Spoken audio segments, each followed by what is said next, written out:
Halo adik-adik semua. Nah, kemarin kalian sudah mengerjakan LKPD, 3 LKPD, yaitu mengenai LKPD hambatan pada kawat, penghantar, LKPD rangkaian hambatan, dan LKPD GGL kan?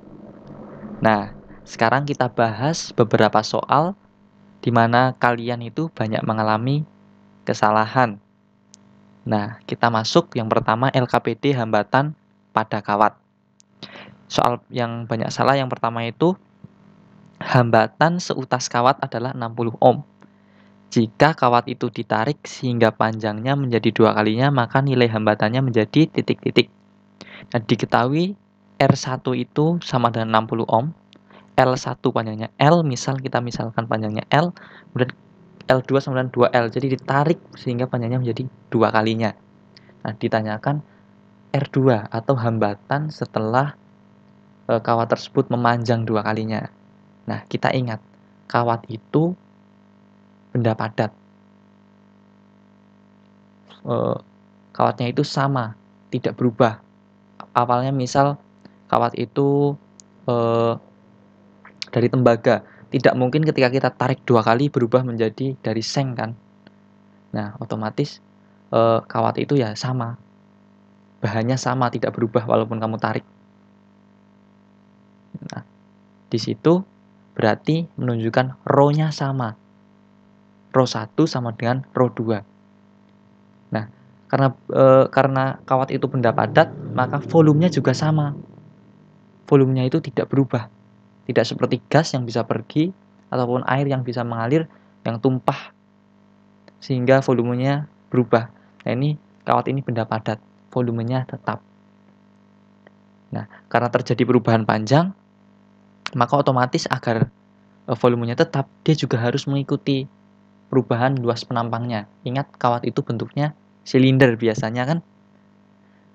Nah, jadi dia punya panjang, punya luas penampang. Luas penampangnya itu nilainya PR kuadrat. Nah, berarti volumenya sama dengan PR kuadrat dikalikan L panjangnya. Kalau L-nya bertambah 2 kali, maka agar volumenya tetap, luas penampangnya harus mengecil atau membesar. Nah, kita hitung. Karena volumenya tetap, V1 sama dengan V2, luas penampang 1 dikalikan panjang 1, di mana A1 ini merupakan PR kuadrat silinder sama dengan A2 kali L2. Nah, A1 dikalikan L, kita misalkan L ya, tadi panjang awalnya, sama dengan A2 kali 2L. Jadi di sini terjadi perubahan panjang menjadi 2 kalinya, kita tulis ya. Nah, A2 sama dengan setengah A1. Nah, ini penting. Kemudian, ingat persamaan hambatan pada kawat. R sama dengan rho L per A. Nah, kita ubah sedikit modifikasi, kita pindahkan rho-nya, sehingga menjadi rho sama dengan RA per L. Nah, karena kawatnya masih sama bahannya, maka hambatan jenisnya juga sama. Sehingga rho 1 sama dengan rho 2. Nah, kita tuliskan R1A1 per L1 sama dengan R2 A2 per L2. Nah, kita masukkan angkanya 60A1 per L sama dengan R2 dikalikan setengah A1 per 2L. Nah, ini 2-nya turun ya. 2-nya turun sehingga menjadi R2A1 per 4L. Kita coret A1-nya, kita coret L-nya, maka kita dapatkan R2 sama dengan 4 dikalikan 60 sama dengan 240 ohm. Nah, yang kedua, tabel di bawah ini merupakan hasil percobaan dari 5 kawat penghantar yang berbeda jenis, luas, dan panjangnya. Hambatan yang memiliki hambat jenis terbesar adalah, nah ini ada data ya. Di sini besar hambatannya sama 500 ohm. Nah, bagaimana melihat yang terbesar? Mana yang terbesar hambat jenisnya? Nah, kita tinjau persamaan tadi. Rho sama dengan RA per L. Karena R-nya ini untuk kelima hambatan sama, kita abaikan. Maka kita memperhatikan nilai A-nya dan L-nya. A atau luas penampangnya dan L-nya. Nah, kita lihat agar rho-nya itu besar, berarti A-nya itu haruslah besar. Agar rho-nya besar, A-nya juga harus besar karena saling berbanding lurus. Nah, agar rho-nya besar, L-nya juga harus kecil. Nah, kita perhatikan mana yang panjangnya paling kecil. Nah, di sini yang paling panjang itu,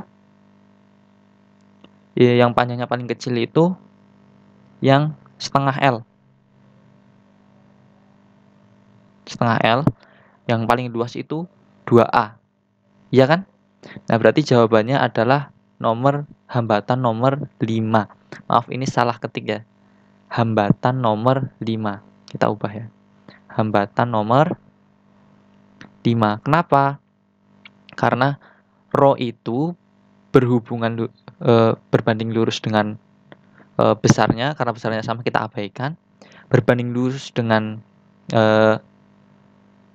luas penampang. Luas penampangnya itu berarti harus sangat besar. Yang paling besar mana? Kita pilih. Berarti antara yang pertama dan kelima. Kemudian rho sama dengan RA per L, maka berbanding terbalik dengan L atau panjangnya. Nah, mana yang panjangnya terkecil dari kedua tadi? Nah, yang lebih kecil itu yang setengah L. Maka jawabannya yang nomor 5. Nah, kemudian kita menuju ke LKPD rangkaian hambatan. Yang pertama, tersedia 3 resistor, masing-masing besarnya 15 ohm. Jadi ini resistornya identik tiganya ya.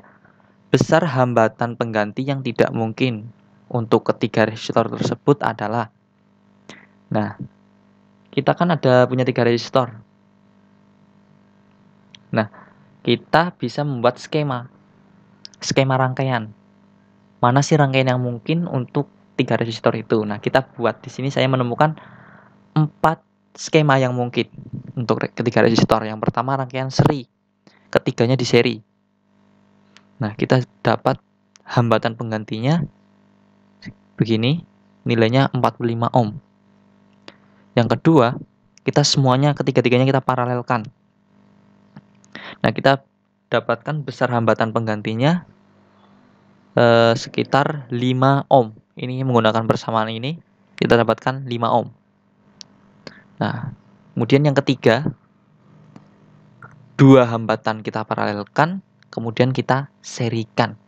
Apa yang kita dapatkan? Besar hambatan pengganti untuk ini, rangkaian paralelnya sekitar 7,5 ohm, maka hambatan pengganti totalnya itu 22,5 ohm. Kemudian yang keempat, skemanya 2 hambatan kita serikan, kemudian kedua hambatan tersebut kita paralelkan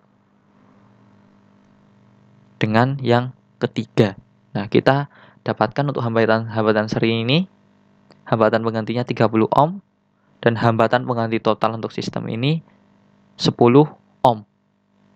Menggunakan persamaan ini ya. Nah, jadi besar hambatan yang tidak mungkin yaitu nilainya 25 ohm.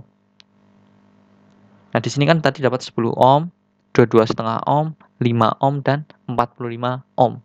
Jadi yang tidak mungkin yaitu 25 ohm. Kemudian, dari rangkaian listrik di bawah ini, kuat arus yang keluar dari sumber besarnya. Nah, ini sumbernya di sini. Kan arus listrik itu keluar dari kutub positif, elektroda positif, ke elektroda negatif. Ini elektroda positif dilambangkan garis yang lebih panjang. Jadi arahnya ke sini arusnya. Nah, kita harus menghitung dulu hambatan pengganti untuk R2 dan R4. Kita dapatkan 2 ohm. Nah, ketika diparalelkan dengan R3, kita dapatkan hambatan penggantinya 1 ohm. Nah, setelah itu kita serikan dengan R1, kita dapatkan hambatan totalnya 3 ohm. Dari sini, kita bisa menggantikan rangkaian hambatan ini menjadi sebuah rangkaian antara baterai dengan sebuah hambatan, di mana hambatan tersebut nilainya 3 ohm. Maka kuat arus yang keluar dari baterai nilainya I sama dengan V per R sama dengan 6 dibagi 3. Dari 3 ini hambatan total. Maka kita dapatkan nilainya itu 2 ampere. Nah, kemudian bila R1, R2, R3, dan R4 berturut-turut adalah 4 ohm, 1 ohm, 12 ohm, dan 23 ohm, beda potensial pada ujung-ujung beban R4 adalah, nah kita hitung dulu seperti tadi, kita cari dulu arus yang keluar dari baterai. Nah, kita dapatkan ini hambatan penggantinya 24 ohm. Ini rangkaian ini kita dapat hambatan penggantinya 8 ohm, dan hambatan total kita dapatkan 12 ohm. Nah, berarti arus yang mengalir itu I sama dengan V per R sama dengan 6 per 12 ohm sama dengan setengah ampere. Nah, kuat arus yang melewati rangkaian seri R2 dan R4 yaitu I sama dengan 12 per 36 dikalikan setengah sama dengan 0,167 ampere. Sedangkan besar tegangan di R4 adalah V sama dengan I yang mengalir melewati R2 dan R4 dikalikan besar hambatan R4. Nah, kita dapatkan 3,841 volt. Nah, apabila kita cermati lebih lanjut, kita lihat kuat arus listrik ini seperti aliran air dan hambatan itu seperti sumbat pada aliran air tersebut. Jadi semakin besar hambatan, semakin besar sumbatnya. Jadi misal ada pipa, banyak air yang lewat itu tiap detiknya kita analogikan sebagai arus. Jadi ketika kita hambatannya lebih besar, maka kuat arusnya semakin kecil. Begitu. Jadi di sini kan R2 dan R4 itu hambatan penggantinya 24 ohm. Sedangkan ini 12 ohm. Jadi di sini akan terbagi arusnya. Nah, tidak mungkin arus yang melewati R2 dan R4 ini lebih besar daripada yang melewati ini, R3. Kenapa? Karena hambatan di sini lebih besar. Oleh karena itu kita gunakan 12 per 36. Dari mana 12 per 36 ini? 12 itu merupakan hambatan di sini. Sedangkan 36 itu merupakan hambatan di sini ditambah hambatan di sini. Nah, apabila kamu mau menghitung kuat arus yang melewati R3 ini, maka kita gunakan, karena ini 24, ini 12 kan, berarti ini kita gunakan hambatan yang besar. Jadi I sama dengan 24 per 36 kali setengah untuk arus yang melewati R3. Kemudian yang terakhir LKPD GGL. Jika baterai dengan GGL 9 volt dan hambatan dalam 2,25 ohm diberi hambatan luar R 10 ohm, besar tegangan jepit baterai adalah, nah di sini diketahui GGL-nya 9 volt, hambatan dalamnya 2,25 ohm dan R-nya hambatan luarnya 10 ohm. Nah, ditanyakan VG tegangan jepitnya.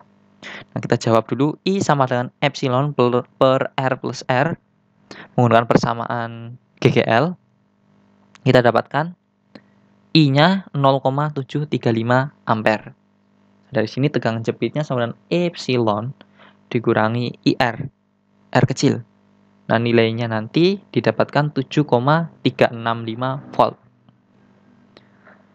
Yang kedua, sebuah aki mempunyai GGL 6,8 volt, hambatan dalamnya 0,12 volt, 0,12 ohm.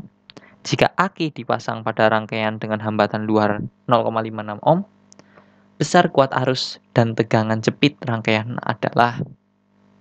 Nah, di sini diketahui GGL-nya itu 6,8 volt, hambatannya 0,12 ohm.